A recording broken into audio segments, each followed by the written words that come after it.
علامہ ابن تیمیہ رحمۃ اللہ علیہ کہتے ہیں نہیں ہوگی، تمام محدثین کہتے ہیں نہیں ہوگی. کیوں؟ ارے کلمہ لا الہ الا اللہ زندگی میں نہیں سمجھا، مرتے ربی بغیر سمجھے پڑھا، جیسے زندگی بھر کے اگر سمجھے ہوئے پڑھا. ابھی ایک صاحب مسجد کے اندر میں دیکھا خواجہ کے بہت بڑے مرید ہیں، خواجہ اجمیری کی نماز میں کیا کہا؟ ایاک نعبد و ایاک نستعین. اے اللہ ہم تیری ہی عبادت کرتے ہیں، تجھی سے مدد چاہتے ہیں. شاعر کمال بڑا اچھا رہے ہیں، ایاک نعبد و ایاک نستعین. خود نے پڑھا تو امام کو پڑھتے ہوئے سنا. سنت نماز پڑھی تو خود نے بھی کہا ایاک نعبد و ایاک نستعین. اے اللہ ہم تیری ہی عبادت کرتے ہیں، تجھی سے مدد چاہتے ہیں. جب آدمی کسی کو کیا کہے گا تم بھی میری بیوی ہو، آپ جا کر کے کسی کو بولیں تم بھی میری بیوی ہو، اس کا مطلب کیا ہوا؟ تمہارے علاوہ بھی میری اور بیوی ہے. لیکن اگر آپ کہیں گے تم بھی میری بیوی ہو، مطلب تمہارے علاوہ اور کوئی بیوی نہیں. تم بھی فرق ہے یا نہ کا مانا پیدا ہوتا ہے.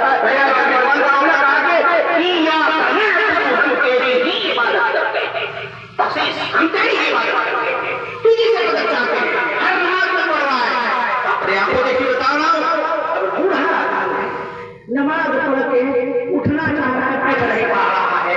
کہہ رہا ہے بابا ذرا میرا ہاتھ پکڑا تو کہ اٹھوں. یا علی مشکل پوچھا،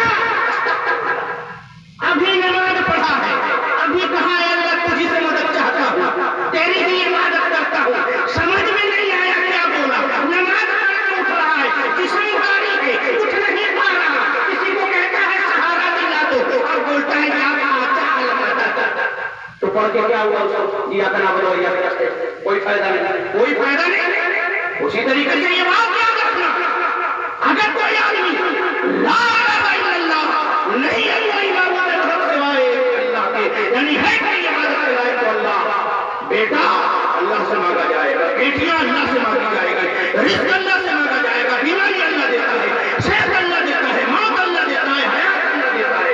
نظر اللہ کے لیے کی جائے گی، اللہ کے لیے نظر مانی جائے گی. تباہ اللہ کے گھر کھانے کا وعدہ کیا جائے گا، اللہ کے اہلی دروازے کا کیا جائے گا. میرے بھائی ذبح کرنا اللہ کی عبادت ہے.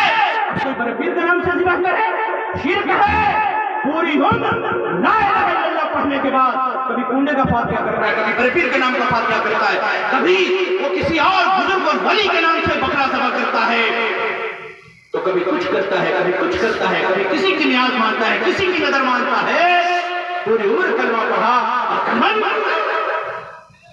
پڑھتا ہے کہ نہیں؟ نمازی ہے، جب مؤذن اذان دیتا ہے اشہد ان لا الہ الا اللہ، سن کے وہ بھی کہتا ہے اشہد ان لا الہ الا اللہ، بار بار کہتا تو ہے لا الہ الا اللہ، لیکن لا الہ کہنے کے باوجود بھی کیا کر رہا ہے؟ شرک کر رہا ہے. گویا کہ پوری عمر اس کو لا الہ کا مطلب نہ سمجھ میں آیا. مرتے وقت بھی چونکہ وہ کہتا آیا تھا اسی ترتیب سے، اسی مشق کے مطابق اور اسی عقیدے کے مطابق جو وہ کہتا تھا ایسے ہی وہ کہہ دیا، نہ مانا سمجھا، نہ اس کا مطلب سمجھا، نہ زندگی میں اس کے اوپر عمل کیا، تو اس کے کہنے کا اللہ کے نزدیک کوئی اعتبار نہیں، کوئی اعتبار نہیں. لا الہ الا اللہ کہنے کا مطلب سمجھ میں آنا چاہیے. آپ کو مولوی صاحب اپنی کی کوئی فتویٰ دیکھیں، آپ کیسے فتویٰ دے رہے ہیں؟ لا الہ الا اللہ کا مطلب اتنا آسان ہے. اللہ کے رسول صلی اللہ علیہ وسلم نبی بنائے گئے، مکہ کی پہاڑی پر چڑھتے ہیں، کہتے ہیں یا صباحا، ہائے صبح کا خطرہ. مکہ کے سارے لوگ جمع ہو جاتے ہیں. طریقہ تھا اگر کوئی آدمی صبح کو آواز لگائے پکارے جمع ہو جاتے ہیں، اگر کوئی نہیں جاتا تو اپنی جگہ کسی اور کو بھیج دیتا تھا. اللہ کے رسول صلی اللہ علیہ وسلم پوچھتے ہیں اے لوگوں، اگر میں یہ کہوں اس پہاڑی کے پیچھے ایک دشمن کی فوج موجود ہے جو انقریب تم پر حملہ کرے گی، تم نہیں دیکھ رہے ہو میں دیکھ رہا ہوں، اگر میں یہ کہوں اکنتم مصدقیا، کیا تم اس کی تصدیق کرو گے؟ پوچھا میں سچا ہوں کہ نہیں، تصدیق کرو گے؟ پورے مکہ کے لوگوں نے بیک زبان کہا ما جربنا علیک الا صدقا. اے نبی ہمارا تجربہ یہ ہے، ہم نے اپنی پوری زندگی میں تجھ سے بڑا کسی کو نہیں پایا، تجھ سے بڑا سچ بولنے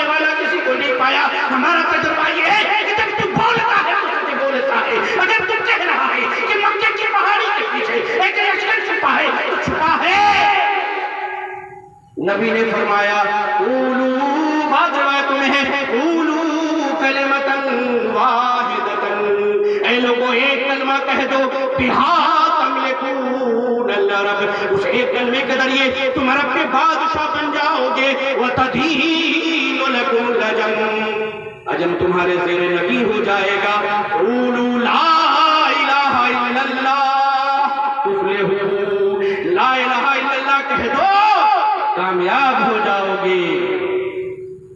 ابو لہب اٹھا، کیا کہا؟